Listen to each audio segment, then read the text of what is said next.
Halo Sobat Tosanaji dimanapun Anda berada, kembali lagi bersama saya Himawan Resi dalam channel saya Gobong Pusaka Official. Apa kabar nih semuanya yang ada di Kutub Utara sampai Kutub Selatan, dari Sabang sampai Merauke di Nusantara ini? Wih, luar biasa. Semoga kita selalu diberikan segala kesehatan, segala kelancaran, dan yang terpenting adalah kita selalu diberikan segala keselamatan dimanapun kita berada. Amin, amin, ya rabbal alamin. Oke, Sobat Tosanaji semua, kemarin saya mendapat sebuah pertanyaan dari sahabat kita, sahabat Tosanaji, yaitu Mas Bam. Dia bertanya, mau tanya, dalam merawat keris sebagai pusaka, itu apa artinya? Hanya sebatas bentuk perawatan saja, atau ada hubungannya dengan spiritual atau esoterik keris atau dunia lain atau gerbang dimensi kekayangan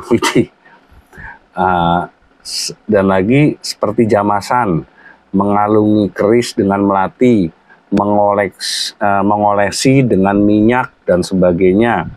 Mohon diulas di YouTube ya Om. Seperti itu pertanyaan dari Om Bams. Oke Om Bams, saya akan coba menjawab semua pertanyaan Om Bams satu persatu tentunya. Kita di sini sama-sama saling belajar, saling kaweruh.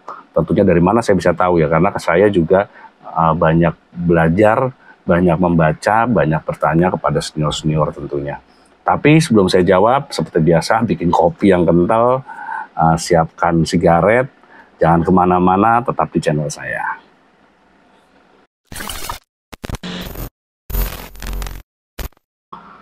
Halo Sobat Tosanaji, kembali lagi bersama saya Himawan Resi. Oke Om Bam, saya coba menjawab, tapi ini adalah ibaratnya itu sepengetahuan saya ya Om ya, bukan menjadi suatu alasan juga untuk dijadikan sebuah patokan atau pakem, bukan. Karena dalam dunia Tosanaji itu banyak sekali literatur dan banyak sekali masukan-masukannya bisa kita terima dari para senior-senior tentunya, yang sudah lama berkecimpung dalam dunia Tosanaji. Oke, Om Bams, yang pertama tadi dalam merawat keris sebagai pusaka itu apa artinya? Hanya sebatas bentuk perawatan saja atau ada hubungan tentang sesuatu yang bersifat spiritual atau esoterik keris? Oke, di sini saya coba menjawab berdasarkan pendapat saya ya Om ya. Jika merawat keris ya bagi saya itu memang sudah sewajarnya. Karena apa? Karena ketika kita merawat benda yang kita sukai ya pasti dia akan lebih awet tentunya. Apalagi keris itu adalah sebuah besi yang tentunya sangat rawan dengan karat, korosif. Jadi kita memang harus benar-benar bisa bagaimana cara merawatnya agar tidak korosif tadi atau malah karatan. Ya pasti akan rusak keris tersebut karena usianya yang memang sudah ratusan tahun atau bahkan ada yang ribuan tahun seperti itu Om. Nah, lalu ketika ditanyakan apa ada hubungannya dengan esoteri atau gaib atau lain-lain, bagi saya ya tidak ada.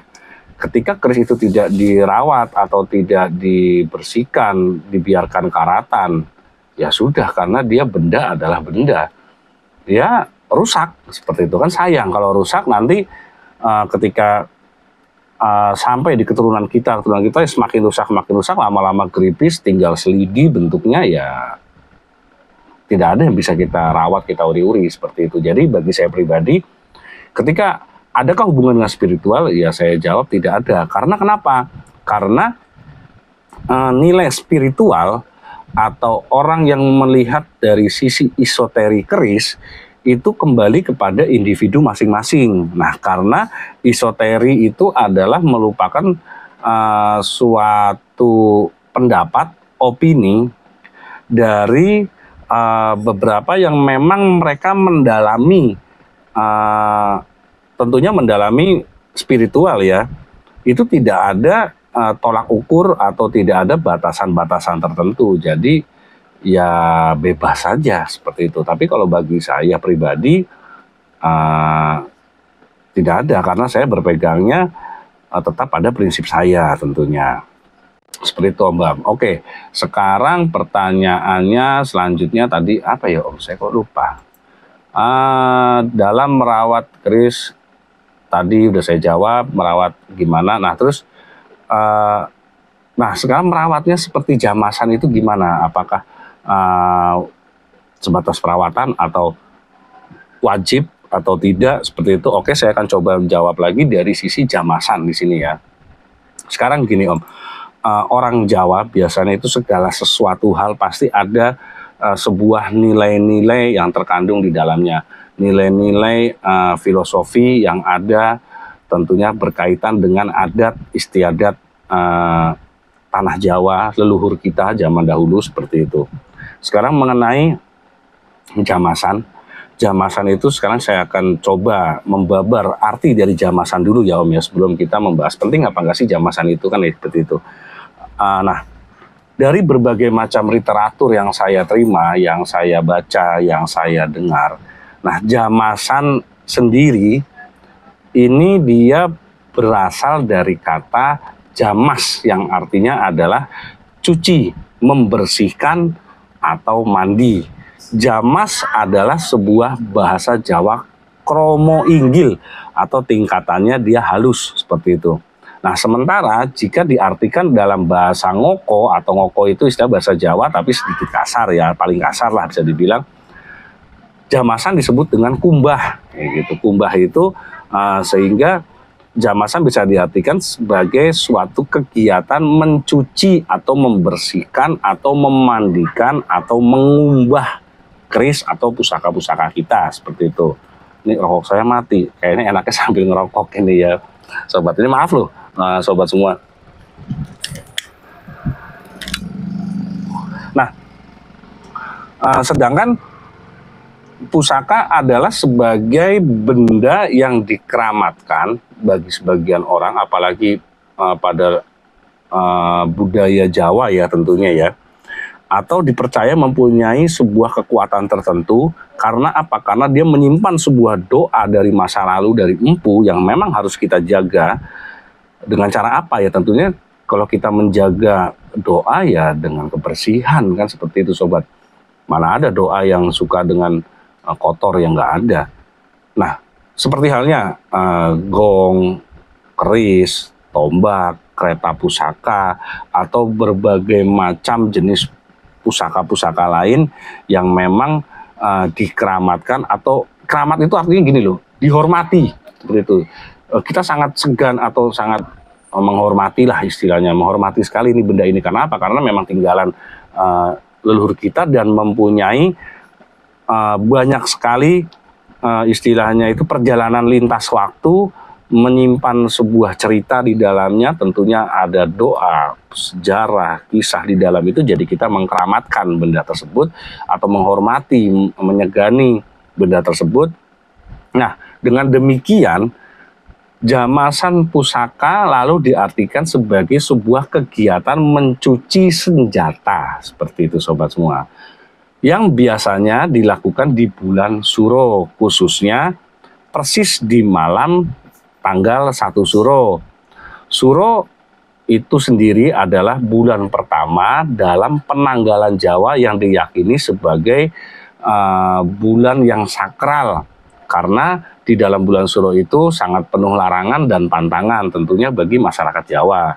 Nah, sebagian besar masyarakat Jawa juga menghindari selalu apapun yang sifatnya sebuah kegiatan besar di bulan-bulan tersebut. Karena sebagian besar mereka takut akan tulahnya pada bulan tersebut seperti itu. Nah, lalu kenapa membandingkan pusaka harus di bulan Suro kan seperti itu? Sementara kita tidak boleh melakukan hal kegiatan besar kan seperti itu. Lebih spesifik lagi kenapa di malam 1 Suro kan seperti itu sobat. Nah, saya membaca atau juga mendengar dari para sahabat saya, rekan-rekan saya yang mungkin saya anggap mereka adalah senior saya, mengenai kenapa kan seperti itu tadi memandikan pusaka di bulan Suro, atau kok tepatnya kok tanggal 1 Suro wajib memandikan pusaka seperti itu. Nah, di sini ibaratnya adalah tujuannya adalah pusaka untuk mendapatkan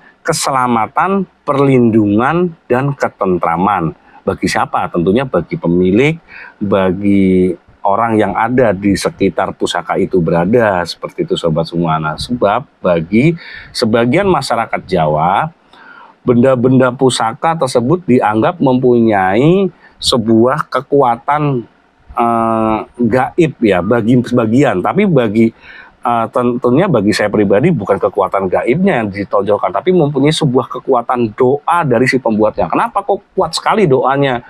Ya karena si pembuat keris itu zaman dulu bukan orang sembarangan. Dia itu harus melalui tirakat, melalui puasa, bersih batin, bersih raga dan segala macam. Otomatis ketika kita memang betul-betul bersih, ya aura yang terpancar pada diri kita ya tentunya sangat positif seperti itu. Jadi si pembuat pusaka ini tuahnya atau doanya tentunya lebih cepat diijabahi oleh sang penguasa, sang pencipta seperti itu ya, Tuhan yang Maha Kuasa seperti itu. Bagi ini kepercayaan bagi sebagian masyarakat Jawa ya sobat ya. Nah sekarang ketika kita merawat sebuah doa itu, yang diharapkan akan mendatangkan sebuah berkah seperti itu sobat. Dengan cara apa? Dengan cara dibersihkan dan dimandikan. Otomatis si pembuatnya itu yang telah berdoa, yang telah susah payah membuatnya, tentunya dia akan senang seperti itu karena ciptaannya itu dirawat. Seperti contoh seperti kita dikasih motor sama orang tua lah ya. Ini contoh-contoh yang kasar aja. Motor itu dibiarkan rusak, bobrok ya pasti yang ngasih ngomel-ngomel kan gitu. Wah motor dibiarin rusak, bannya kempes nggak ditambel malah digelindingin terus ya tambah rusak. Yang ngasih ya otomatis kecewa. Apalagi si pembuatnya, si insinyurnya ketika tahu motornya ciptaan dia sengaja dirusak ya otomatis sangat kecewa kan seperti itu sobat. Ini gambaran contoh logika kasarnya seperti itu sobat. Nah kembali ke tadi kejamasan. Ibaratnya bagi masyarakat Jawa apabila pusaka-pusaka tersebut tidak dirawat, mereka percaya, sangat percaya bahwa isi atau isoteri tadi yang ada dalam benda pusaka tersebut akan pudar atau hilang sama sekali dan hanya berfungsi sebagai senjata saja. Oke, sekarang kita bicara secara logikanya. Sekarang gini, ketika kita menempati sebuah rumah, wadah itu kan rumah, keris adalah sebuah wadah, tapi doanya itu adalah isi bagi saya ya. Ada isinya, dia ada doa. Nah, ketika kita menempati sebuah rumah tersebut udah doyong, mau ambruk, rusak, kotor, mau nggak kita menempati di situ? Saya rasa nggak mungkin karena kita takut, ya kan, takut kerubuhan rumah lah kotor atau dan lain-lain dan sebagainya. Pasti kita akan mencari tempat yang lebih nyaman tentunya, yang dimana kita bisa tempati, kita merasa nyaman. Nah sama halnya seperti si isi atau kutip bagi saya adalah doa tadi ketika menempati sebuah media yang kotor, kusam, atau bahkan rusak, ya pasti doa tersebut akan sia-sia ditempatkan pada sebuah tempat yang kotor seperti itu sobat semua. Ini menurut pandangan saya. Nah, sekarang kembali lagi ke tadi, sebagaimana upacara pada umumnya, upacara jamasan pusaka juga dilakukan secara bertahap biasanya. Tahapan yang harus dilalui pada setiap upacara ini antara lain adalah, ini menurut pakem ya sobat ya, adalah tahap pengambilan pusaka yang disimpan di tempat tertentu. Yang kedua adalah tahap tirakat atau bersemedi, atau kalau kita orang Jawa itu sebutnya ngadem, ya tirakat, bersemedi, puasa, seperti itu sobat. Yang ketiga, kenapa kita harus puasa? Hitungan puasa ya tujuannya untuk keselamatan diri, seperti itu. Dan yang ketiga adalah tahap arak-arakan, biasanya diarak kalau di keraton itu. Nah keempat adalah tahap pemandian atau yang disebut dengan jamasan pusaka. Nah proses pencucian pusaka pun biasanya tidak tertutup, tetapi tetap publik boleh melihatnya. Bahkan saat ini ibaratnya sering di antara mereka berebut air yang menetes pada pusaka yang dijamas itu. Karena apa? Karena bagi mereka sebagian masyarakat Jawa adalah sebuah berkah. Seperti itu sobat. Berkah apa yang dicari? Berkah ya keselamatan tadi. Keselamatan, perlindungan. Bukan dari si bendanya, tapi dari si doa empu agar cepat terijabahi atau cepat tercapai kepada Sang Pencipta, yaitu Tuhan Yang Maha Kuasa. Seperti itu. Nah, dulu pusaka jamasan itu memang dilakukan setiap 1 tahun sekali pada setiap hari Jumat pertama di bulan Suro. Itu menurut pakemnya. Nah, namun saat ini setelah dikemas untuk kepentingan kepariwisataan, upacara jamasan kerap dilakukan di luar bulan Suro dengan alasan untuk menarik wisatawan asing maupun domestik seperti itu. Nah, di sini dapat kita ambil sebuah kesimpulan bahwasanya upacara jamasan atau kita menjamas pusaka sendiri, bila kita cermati dengan sesama, lebih mengandung arti nilai-nilai budaya yang dapat dijadikan sebagai acuan kehidupan kita sehari-hari tentunya sobat semua. Antara lain adalah sebuah kebersamaan, ketelitian, gotong royong, dan hal-hal yang sifatnya adalah religius. Tentunya mengasah kesabaran olah batin seperti itu sobat semua. Nah, nilai kebersamaan yang tercermin dari berkumpulnya sebagian besar anggota masyarakat tersebut dalam suatu acara prosesi jamasan, doa bersama demi keselamatan bersama pula, itu sangat merupakan suatu yang diharapkan oleh sebagian masyarakat besar tanah Jawa, seperti itu sobat semua. Nah, kalau masyarakat biasa bagaimana? Biasanya masyarakat biasa ketika melakukan sebuah jamasan pusaka, tentunya ini kalau menurut pakem ya, dan menurut saya juga mengikuti pakem keraton-keraton. Biasanya kalau keraton sudah melaksanakan jamasan pusaka, baru masyarakat boleh menjamas sendiri di rumah. Tentunya juga dengan caranya masing-masing seperti itu, dan dengan niatnya masing-masing seperti itu sobat semua. Dan Mas Bam ya, tentu Mas Bam. Nah, di sini selanjutnya tadi saya jadi lupa nih, apa pertanyaannya lagi Mas Bam? Mengalungi keris dengan melati. Nah, kita nyalain rokokku sampai mati terus ini. Mengalungi keris dengan melati pada sebuah pusaka. Oke, kembali saya akan jabar. Tentunya bukan hanya keris. Kalau orang Jawa juga biasanya itu kalau dikarungi itu namanya kan ronce melati, atau ronce itu apa ya, beberapa rangkaian melati biasanya digunakan, satu di keris, satu juga biasanya pada adat istiadat pernikahan pada busana Jawa tentunya. Nah, haruskah dibatik gitu kan? Kenapa? Apa artinya bunga tersebut dikalungi pada sebuah keris? Kembali, apapun yang dilakukan oleh leluhur kita tentunya sangat memiliki makna yang luar biasa ketika kita kupas. Kita mau mencari apa artinya, seperti itu sobat semua. Di sini saya coba membahas menurut versi saya ya.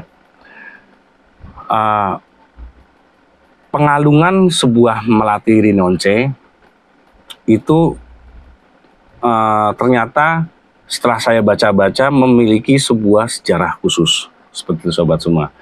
Di sini di mana saya menemukan sebuah artikel, sebuah bacaan mengenai pada era masa Kesultanan Demak. Di saat itu kurang lebih abad ke-17 berdasarkan sejarah tentunya ya, yaitu di mana Arya Penangsang atau yang disebut dengan Ji Pangtang terluka parah saat bertarung dengan Sutawijaya dari Kerajaan Pajang. Nah, di sini karena dia terluka parah, perut Adipati Jipang atau disebut dengan Arya Penangsang tadi ini tertusuk oleh tombak Kyai Pleret milik Sutawijaya. Lalu di situ diceritakan berdasarkan kisah babat juga usus Arya Penangsang terburai Tapi beliau mampu bertahan lantaran memiliki sebuah kedikdayaan atau disebut dengan kesaktian. Nah, dia melingkarkan usus yang terbulai itu pada warangka sarung keris di pinggangnya. Nah, cerita singkat, Sutawijaya mampu diringkus saat itu karena bermaksud mengakhiri sebuah duel atau istilah adu kesaktian di saat itu antara Sutawijaya dan Arya Penangsang. Nah, di sini Arya Penangsang malah terbunuh karena tertusuknya tidak sengaja atau tertebas disebut dengan keris setan kober yang dicabut dari warangkanya seperti itu. Nah, ronce atau yang disebut kalau orang Jawa bilang ronce itu rangkaian ya. Nah, usus-usus ronce rangkaian usus-usus si Arya Penangsang tadi itu menjadi hiasan pada keris mempelai laki-laki pada sebuah adat pernikahan orang Jawa. Nah, konon dari kisah inilah yang menjadi awal pemakaian melati ronce yang ada pada sebuah keris atau pada mempelai laki-laki pada sebuah upacara adat pernikahan orang Jawa. Rangkaian melati ini diletakkan biasanya melingkar ya sobat pada warangka keris yang bentuknya menyerupai usus sehingga diberi nama roncean usus seperti itu atau roncean usus-usus biasanya kalau di tukang rias. Nah, sementara untuk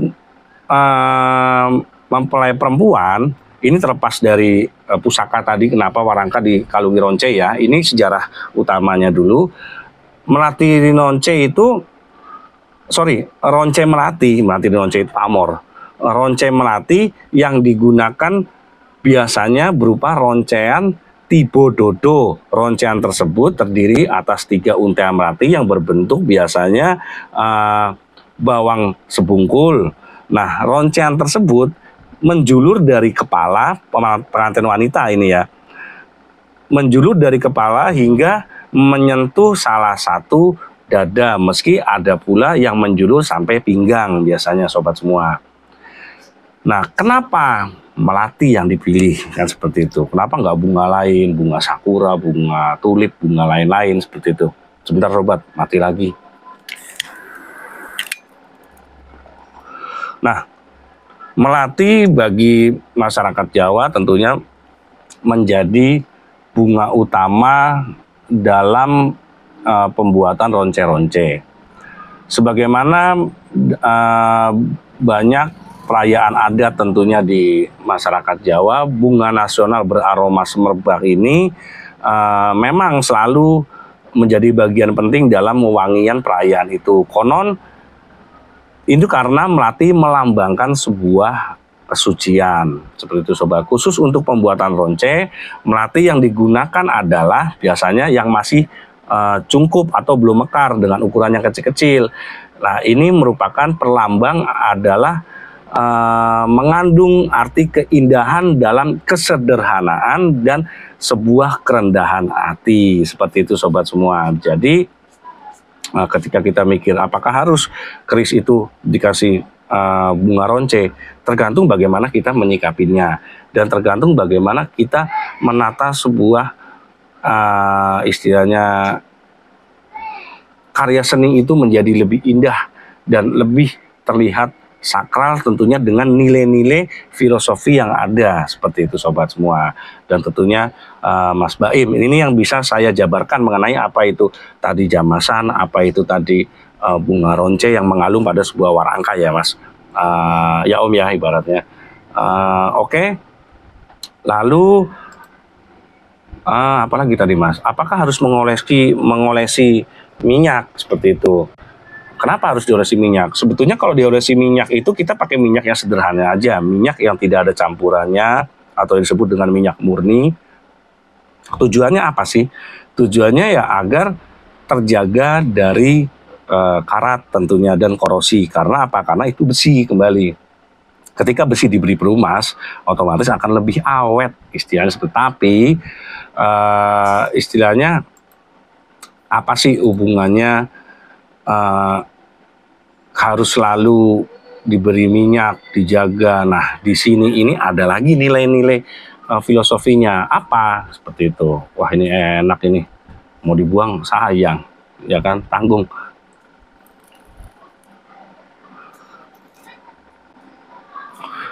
Membahas ketika sebuah perawatan itu adalah sama halnya ketika kita membahas perihal membudayakan kris di tengah keluarga. Seperti itu, sobat. Sorry. Tujuannya adalah agar regenerasi tetap tercipta dan tidak berhenti di kita saja. Pertama, biasanya kalau orang-orang Jawa dulu mengajak putra-putrinya untuk meminyaki keris. Tentunya bagi mereka yang sudah paham ya, sudah nalar pada usia-usia tertentu. Nah, menggunakan biasanya kalau saya pribadi bisa minyak singer atau minyak mesin jahit yang murah-murah saja dan kualitasnya cukup baik. Kalau zaman dulu mungkin disebut dengan minyak kelapa yang memang tidak minyak itu digunakan pada keris dan tidak memberikan efek atau merusak pada keris tersebut. Malah dia sifatnya adalah melindungi, seperti itu. Nah, proses meminyaki keris harus dilakukan dengan suasana biasanya yang santai, nggak buru-buru, nggak gerabak-gerubuk biasanya. Disertai dengan obrolan yang sifatnya menjelaskan arti daripada filosofi keris-keris tersebut yang kita minyaki kepada regenerasi kita. Nah, di sini banyak ya sobat ya tata caranya, ada dengan menyiapkan koran sebagai alas atau tisu atau segala macam yang sifatnya agar tidak mengotori bawah lantai kita ketika atau wadahnya ketika kita meminyaki bilah keris tersebut. Nah, biasanya penyampaian filosofi ini disampaikan sambil kita merawat atau disebut dengan meminyaki keris tersebut kepada putra-putri kita tadi yang membantu dan mengingatkan kepada mereka alasannya kenapa ini diminyaki, kapan waktunya keris itu diminyaki dan kapan waktunya keris itu diminyaki. Dan apabila yang mengajak meminyaki keris adalah putra-putri kita, sebaiknya turuti kemauan mereka. Ya, kita tinggalkanlah kesibukan kita sejenak karena disitulah regenerasi telah tercipta. Adanya niat untuk merawat sebuah benda yang bersejarah, benda yang memiliki kisah tinggalan dari orang tua. Disitulah mereka mulai tertarik ingin mempelajari lebih lanjut. Jadi bagaimana kita menyikapi, bagaimana kita mengajarkan kepada generasi kita selanjutnya. Disitulah timbul sebuah regenerasi yang akan menggantikan kita kelak. Seperti itu sobat semua. Nah, biasanya kalau kita meminyaki juga itu adalah salah satu bentuk merawat dan ibaratnya kita bisa mempelajari karakter besi, bisa mempelajari dari menghitung keris lurus, menikmati keindahan ciptaan dari sang empu. Dan kita juga mulai mengenal apa yang namanya ricikan keris, mulai dari kembang kacang, lambe gajah, jalen, sogokan, panetes, dan lain-lain, yang semuanya itu mempunyai nilai filosofi tentunya yang baik, mengajarkan kita bagaimana cara hidup secara horizontal terhadap sesama, terhadap keluarga, dan bagaimana kita cara hidup di dunia secara vertikal atau kepada Sang Pencipta kita atau Tuhan Yang Maha Kuasa. Nah, mungkin ini yang bisa saya jabarkan tadi ya dari sobat kita Om Bams atas pertanyaan-pertanyaannya. Saya sangat mengucapkan terima kasih banyak terutama untuk Om Bams dan sahabat-sahabat saya yang lain. Jika ada pertanyaan apapun tidak perlu sungkan, silakan tanya, coret-coret di komentar saya. Pokoknya apapun saya akan coba menjawab jika saya bisa, dan tentunya ibaratnya berdasarkan dari kacamata saya yang telah saya pelajari, yang telah saya baca tentunya, dan juga bersama para teman-teman saya yang senior juga, bagaimana kita saling sama-sama belajar, ibaratnya gitu, menguri-nguri budaya. Nguri-nguri itu sama juga menjaga dan melestarikan. Kalau bukan kita yang menjaga dan melestarikan, siapa lagi? Masa mau bangsa lain, kan seperti itu. Kalau kita takut dengan alasan tadi tentunya gaib dan lain-lain, dan itulah yang membuat sebuah gap atau jarak atau pagar yang sangat tebal ketika sebuah agama melihat sebuah kegiatan kebudayaan sifatnya adalah seolah-olah kita mendewakan atau menuhankan budaya. Bukan. Jadi agama dan budaya jangan sampai disatukan, itu nggak jadi. Agama adalah sebuah pondasi pada diri kita sendiri, budaya sudah memang seharusnya kita jaga dan kita rawat. Seperti itu sobat semua. Oke, saya ucapkan terima kasih sekali lagi untuk semuanya. Mungkin ini yang bisa saya jabarkan ya Om Bams. Maaf ini udah lama banget saya panjang lebar bicara. Untuk siapapun silakan coret-coret komentar. Mungkin ada kata-kata yang salah, silahkan diralat juga bagi yang paham. Saya ucapkan terima kasih. Salam Rahayu, salam budaya.